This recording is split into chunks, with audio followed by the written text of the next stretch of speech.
Those are known as naturally occurring harmonics on a guitar's fretboard as such. They found at the 19th fret above the fret wire, the 17th fret, the 12th fret, the 7th fret, and the 5th fret. I'm going to show you how that can be used to tune your guitar.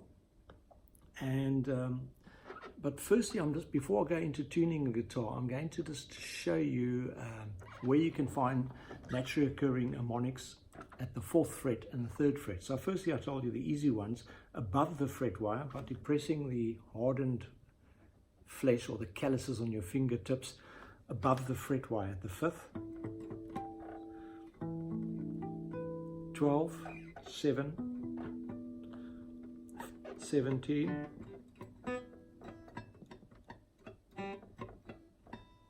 and 19.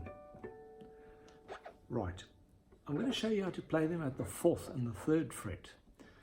With those other positions, you play them directly above the fret wire. With the 4th, you play slightly back. So from the 12th fret, I'm talking about behind the 4th fret wire. Not on the wire, behind the wire. That's at the 4th fret. At the 3rd fret, you play to above the wire, towards the 12th fret.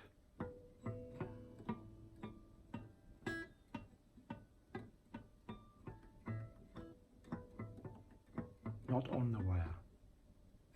So, 3rd above, 4th below. You can do these things on your bass guitar as well. That sounds awesome. Right. You know how guitar's tuned at the 5th fret and then tuned in fourths. Those are 4th intervals. If you don't know what that means, just check it up on my channel about intervals. And then G to B string is tuned in a major 3rd interval and then back to a 4th interval.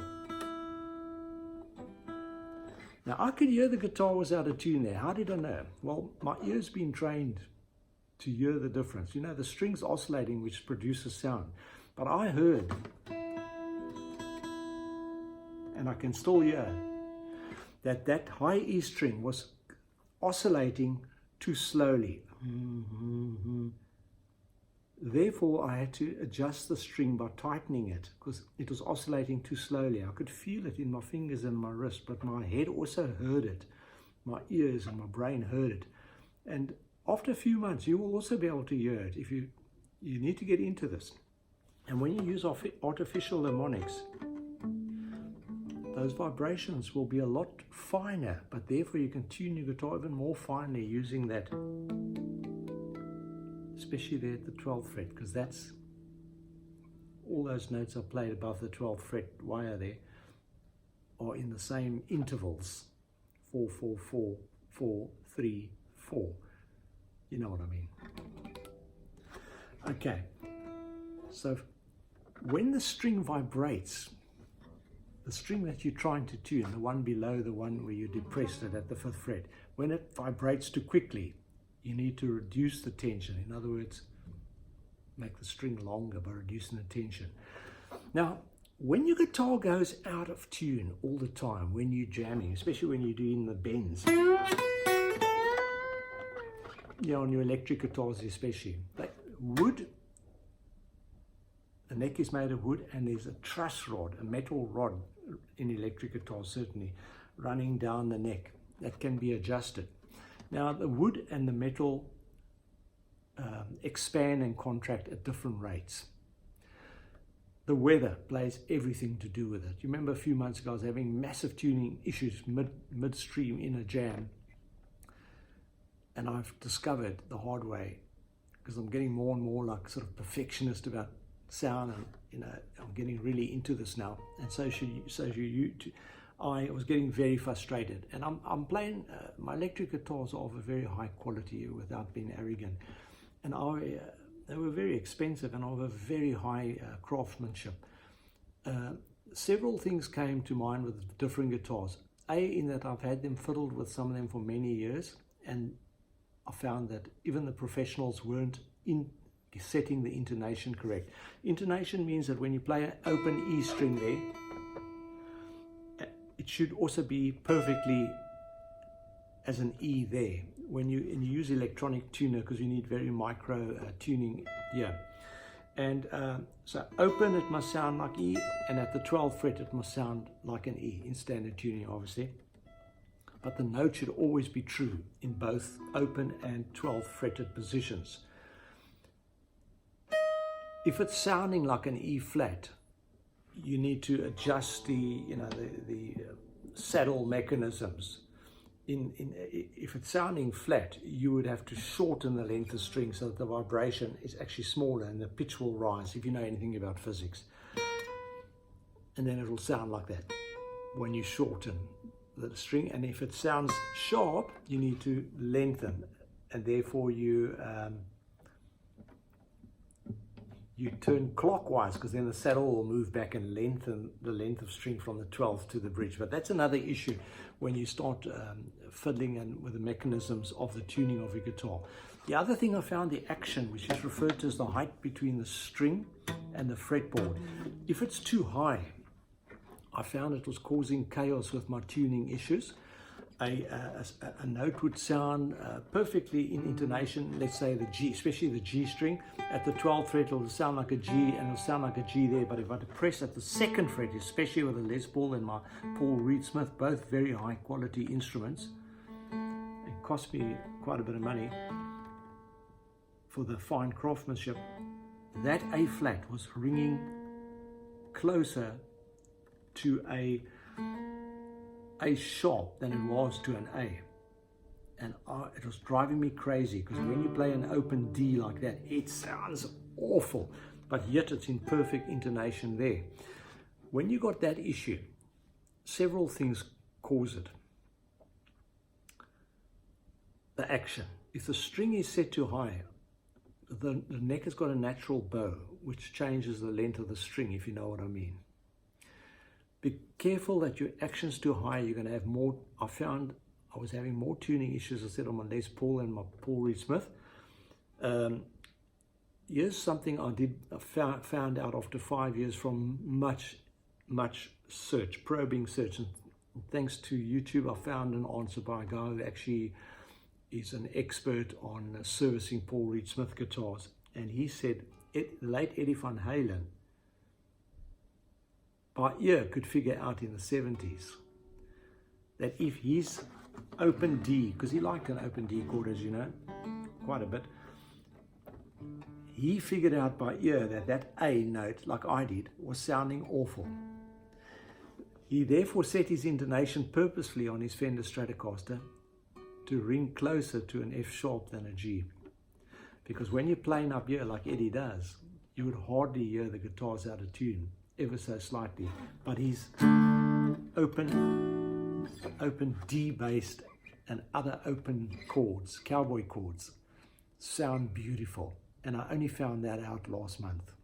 Well, I had it confirmed. I figured it out by myself by using electronic tuner, and was very frustrated that I couldn't for 4 years find an answer. But I figured it out myself eventually, just by using high school physics at a junior level. Because I quit when I was 15. I quit physics, and because I was very keen on biology those days. I ended up in business in the end, not as a doctor, which I was once told I could become when I was a nerd. Okay, but that was a bit of my life story. Right, so the other thing that causes your guitar to go out of tune, so a major contributor, is this nut here. You know, if you're jamming or playing in clubs or just jamming in your garage, wherever you're jamming, that nut can get a lot of grime and sweat and finger filings and all sorts of things in there. It gets corroded. And I discovered I had my strings on my Paul Reed Smith guitar for 3 years. I think I've still got them on there because I've got 6 guitars, 7 guitars, and I don't play them all that often. It might seem like it, because I've got so many to play. And the strings still sound great. They've still got a great tone, so I haven't changed them. But I noticed that the D string of all strings was quite rusted. I noticed the rust on close inspection. So I took the D string out, And the G string that was the one giving me the problems. But I took the D string and I used it as a file to file the nut slot of the G string. I then took HB2 pencil, hard pencil lead. This is the secret sauce. And you rub it into that nut slots. It's the best lubricant. You can use a guitar body polish, but no substitute for hard pencil lead as a lubricant for the nut, because when you bend the string, that string needs to be able to slide freely between that nut slot. And if there's anything inhibiting it, it will force your guitar to go out of tune, because the friction on the string is just too much for it to stay in tune. Another thing on this acoustic guitar, I wired this up about 3 years ago. I strung it. You can see it's an absolute amateur job. That is wrong. That's quite a long piece of string that's been wound round and round the tuning peg. That is so incorrect. It shows that I've grown organically. No one taught me about these things. I'm not very practical. Now, I found out the hard way that that's wrong. What you want is, I looked at the Paul Reed Smith guitar 3 years ago and I said, I wonder why.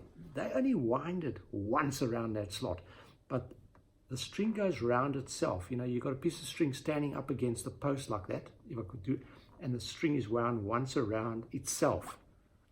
And it forms a lock nut situation, or a physical locking mechanism by winding the string around itself as such. I'm sure you're following that. So, because that piece of string, that's a long piece of string like that, it is designed to stretch and contract. And it is, even though it's wound up around that post. And it can also slip. It can also slip, until it's been very well used. And so it's not good. Don't wire your guitar up like that. So that can cause you tuning issues. So you learned about artificial harmonics to tune your guitar. You know about that way to tune your guitar. You know it's E, A, D, G. And you know that from G to B is a major third in full. Therefore, you take your finger back to the fourth, and then back to the fourth. And that's how. And then you can use the artificial harmonics to hear the vibrations, the oscillations between the notes, and the note and the string you're trying to tune. If it's going too fast, it's too tight, and if the oscillation is too slow, vice versa, the one you're tuning it to, then you need to tighten it. You learned a little bit about intonation. You learned about greasing or lubricating the nut slot. You've learned about reducing the action, because by reducing the action, you're putting less physical tension on the bowed neck.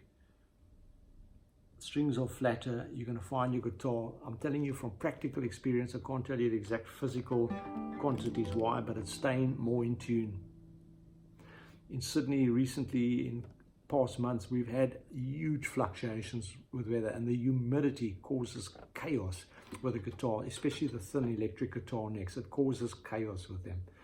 You have your guitar standing out in the room. I have mine permanently in boxes, except when I play them. I generally get down, I'm playing them like a madman within 5 minutes. They like to adjust to room temperature. So if you're going to have a jam, get them out an hour, at least a half an hour before. Check the tuning regularly, the neck. So the neck adjusts, the tension adjusts, the wood breathes, as I said. So you get it. These are really practical tips for you. You'll be amazed. So if you're going to use 2 or 3 guitars that night or afternoon, get them out into the room and let them stay out to adapt to the conditions that they're going to be used in. You'll see that the neck will be much more stable and your guitar will be more in tune. The other way you can tune your guitar is by using octaves. This will also teach you the fretboard, because there's an A flat, there's an A flat, there's an A flat. Remember, you have to compensate for the tuning between G and B strings. So you skip a fret down a string, you skip a string and you're up, and you skip 2 frets between G and B. And there too, because you're crossing the B string, you skip 2 frets. So A, yeah, you got me. And so you use those octaves, and you're listening for those vibrations that I was telling you about. There's a problem. It's very hot and humid here today. There you go.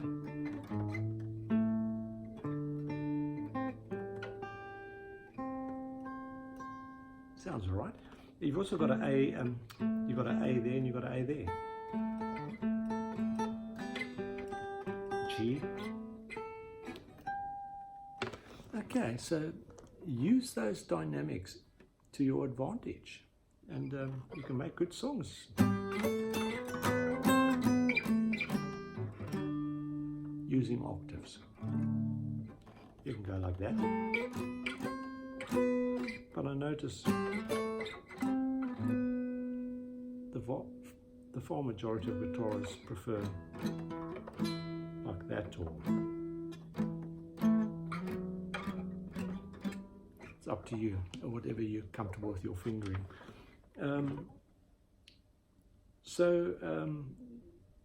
Teaching you some of the sort of physical attributes about a guitar, but I hope it helps you, because I didn't know about much of this stuff. As little as 5 years ago, even though I'd been playing since the age of 14, I knew nothing about the physics. Then I was playing with a guy that asked me if I could help train him. He was playing bass, and I've never played bass in my life, as you know, until probably March last year was the first time I ever picked up a bass guitar for more than 2 minutes. Even though I'd played in bands, I never touched the bass guitar. Something terrified me about them. I regret that now, because I'm having a bit of fun. But this is still my passion. Thank you.